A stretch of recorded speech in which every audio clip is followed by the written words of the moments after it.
The Pirate King, Episode 9, The Angle. The next week, Jensen stopped it, wondering if Keller was building something against him. He started wondering how far it was going to go. The shift didn't immediately happen. There wasn't a moment where everything snapped into focus and handed him clarity in a way he could point to. It came from repetition. From seeing the same notes, the same tone, the same quiet pressure. It showed up in different forms until it stopped feeling like coincidence and started feeling like structure. It wasn't aggressive, and it wasn't loud. It didn't draw attention to itself in a way that could be challenged directly. It was consistent and intentional in a way that made it harder to fight because there was never one thing you could point to and say, that's it.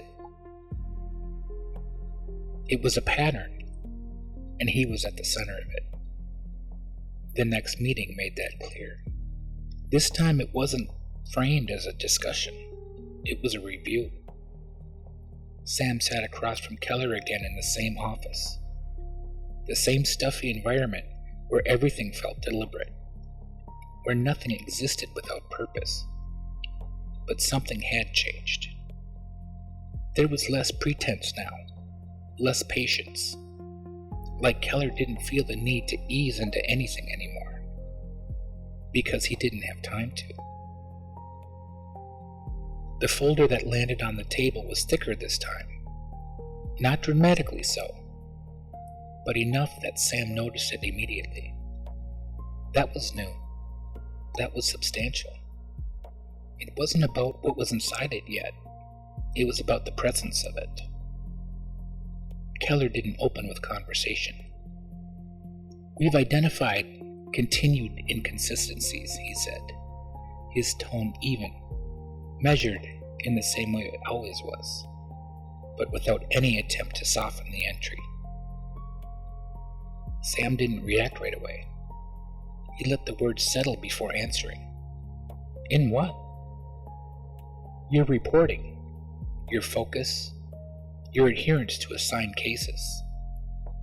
Sam leaned forward slightly, not aggressively, not confrontational, just enough to show he wasn't disengaging.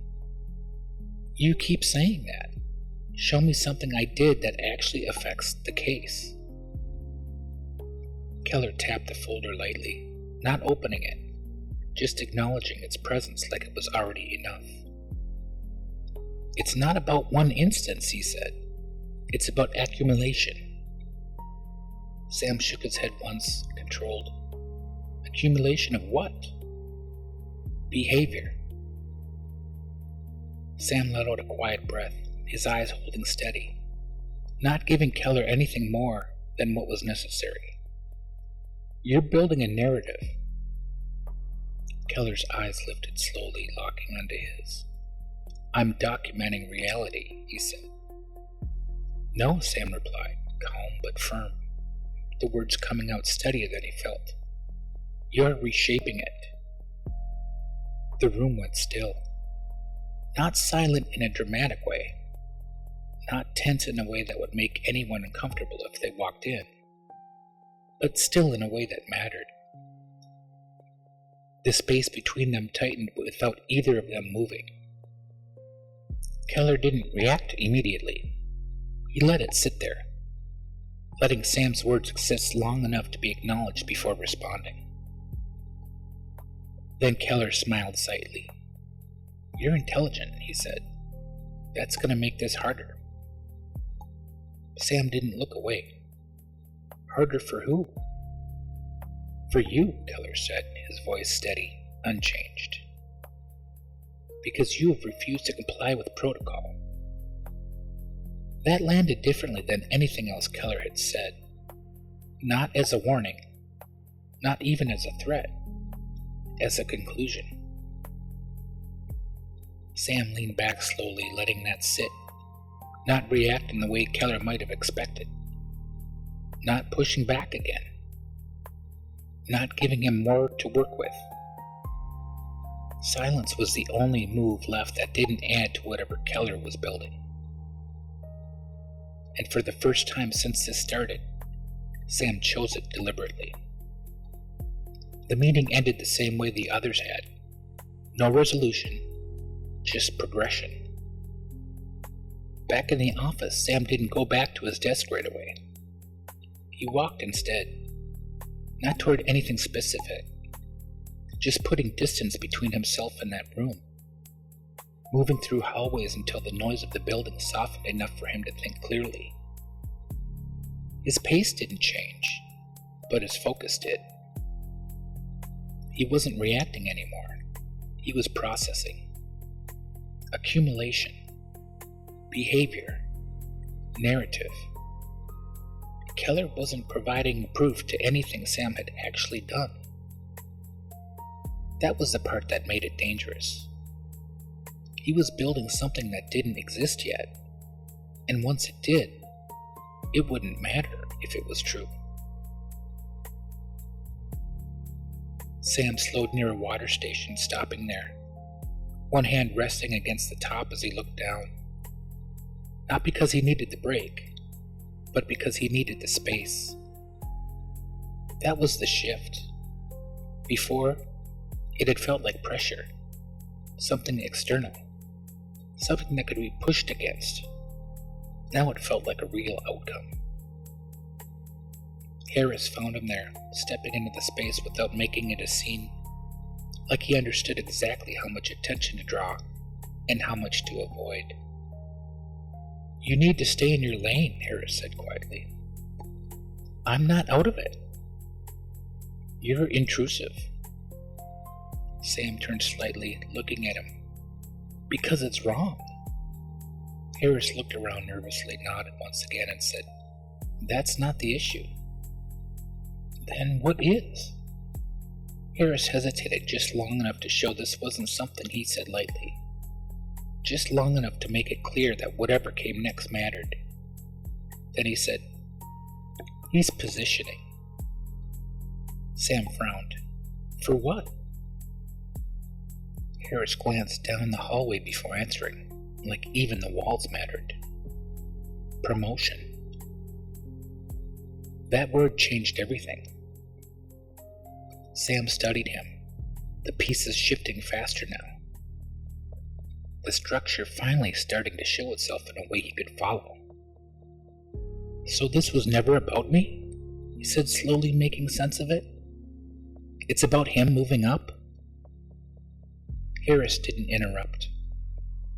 Sam continued, the realization locking in as he said it out loud. "He needs a clean record, a result, or a problem he can solve." He paused just long enough to feel it settle. "And I'm what? Collateral?" Harris didn't answer. He didn't need to. That night, Sam didn't wait. He went straight to the shop. DJ was behind the counter, finishing up for the night. He could tell immediately something was different before Sam even said anything. There was a look people had when they crossed from confusion into understanding, and Sam had it now. It wasn't calm, but it wasn't panic. It was something in between, something sharper. "You look like you figured something out," DJ said. Sam didn't waste time. "It's not about me." DJ raised an eyebrow slightly. "What isn't?" "Keller," Sam said. "He's not just messing with me. He's setting something up for himself." DJ's expression sharpened just slightly, the shift almost invisible unless you were looking for it. "How?" "Promotion," Sam said. "He needs a clean record, a result, or a problem he can solve." DJ nodded slowly. "And you're the problem." "Yeah." Sam leaned against the counter, frustration creeping in under the surface. "He builds a case, pushes me out. Looks like he cleaned up a weak link." DJ didn't respond right away. He just watched him for a moment, measuring something Sam couldn't see. Something that had nothing to do with the words Sam was saying and everything to do with what he wasn't. Then he finally said, "That's effective." Sam let out a short breath that almost turned into a laugh. "That's one word for it."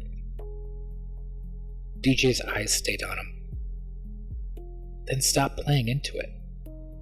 Sam shook his head. "I'm not." "You are," DJ said calmly. "Every time you push back, every time you question him directly, you give him something to point to." "So I just let it happen?" "No." DJ smiled a bit and said, "You stop making it easy." Sam's eyes squinted. "How?" DJ hesitated just for a moment, then said, "You make yourself hidden, uninteresting." Sam stared at him. "That's your advice?" "It's the only kind that works in situations like this." Sam shook his head again, frustration rising. "That's not how this is supposed to work." DJ's voice stayed even. "Yep, but it's how it does work." The silence that followed sat heavier than anything else, because it wasn't opinion, it was experience. Sam looked away, jaw tightening slightly, the realization settling in deeper than he wanted it to. Then his eyes caught something on the counter near the register. A prescription bottle. It wasn't hidden, but it wasn't out in the open either. Just there. "Is that yours?" Sam asked. DJ glanced down, then shrugged slightly. Not uncomfortable, but not avoiding it either. He picked it up and slid it into his pocket. "Oh yeah, it's mine." "Are you okay?" Sam asked. "I'm fine," DJ said. "Just a little nausea. Nothing to worry about." Sam didn't push it. He knew not to. There were things you asked once, and if the answer didn't open the door, you left it alone. Then he helped his dad close up shop for the night. Downstairs, the system had already adjusted. Keller's name now appeared in multiple monitored paths, flagged, elevated, and observed. His movements were tracked. His traffic was analyzed and connections mapped quietly over time without interrupting anything on the surface. One of the operators glanced toward DJ. "You want him added to priority?" he asked. DJ stepped closer to the screen, eyes moving across the data, taking in more than what was visible. Keller's profile sat there on the surface, like it was waiting for action. "Not yet," DJ said. The operator frowned slightly. "He's getting closer."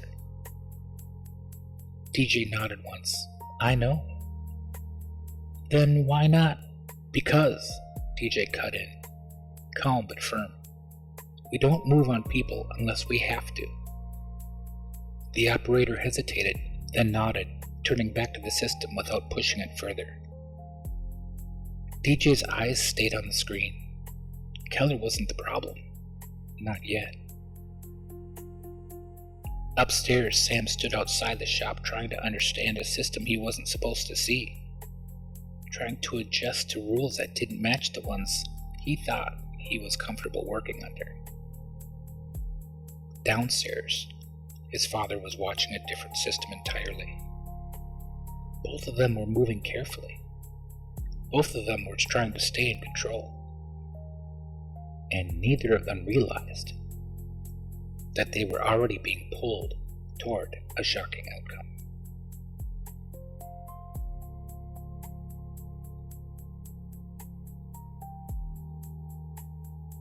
Coming soon, Episode 10, Containment.